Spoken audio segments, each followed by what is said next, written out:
বিচার সংস্কার এবং নতুন সংবিধানের দাবিতে দেশ গড়তে জুলাই পদযাত্রার আনুষ্ঠানিক সূচনা।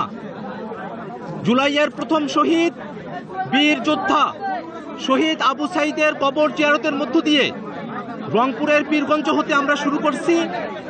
আপনারা সকলে জানেন, হাজারো মানুষের জীবনের বিনিময়ে, হাজার হাজার মানুষের রক্তের বিনিময়ে, হাজার মানুষের ত্যাগের বিনিময়ে যে নতুন বাংলাদেশ আমরা পেয়েছি, সেই নতুন বাংলাদেশকে গড়তে অবশ্যই পুরনো কাঠামো ভেঙে নতুন বন্দোবস্তের জন্য মৌলিক সংস্কার বাস্তবায়ন করতে হবে।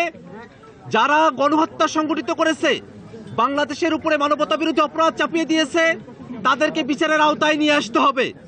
একই সাথে বাংলাদেশের পুরনো যে সংবিধান, এই মুজিববাদী সংবিধান ফেলে দিয়ে নতুন এক সংবিধান প্রণয়ন করতে গণপরিষদ নির্বাচনের আয়োজন করতে হবে।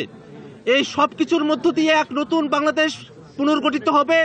নতুন সেই বাংলাদেশ গড়তে সারা দেশব্যাপী গোটা জুলাই মাস সহ আমরা জাতীয় নাগরিক পার্টি এনসিপির পক্ষ থেকে জুলাই পদযাত্রা শুরু করেছি।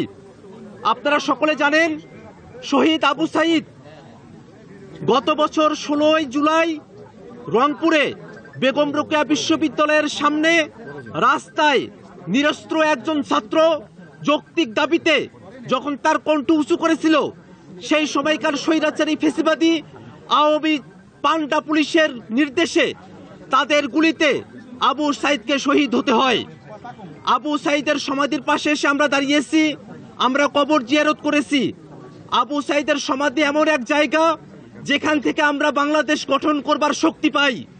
আবু সাঈদের কবর এমন এক জায়গা যেখানে আমাদের শোকের সমাপ্তি ঘটে। আবু সাঈদের কবর এমন এক জায়গা যেখানে আমরা দ্রোহের শক্তি পাই। আবু সাঈদের কবর এমন এক জায়গা যেখান থেকে গোটা বাংলাদেশকে আমরা বিনির্মাণ করার সুযোগ পাই, শক্তি পাই। সে আবু সাঈদের কবরের পাশে এসে আমরা দাঁড়িয়েছি।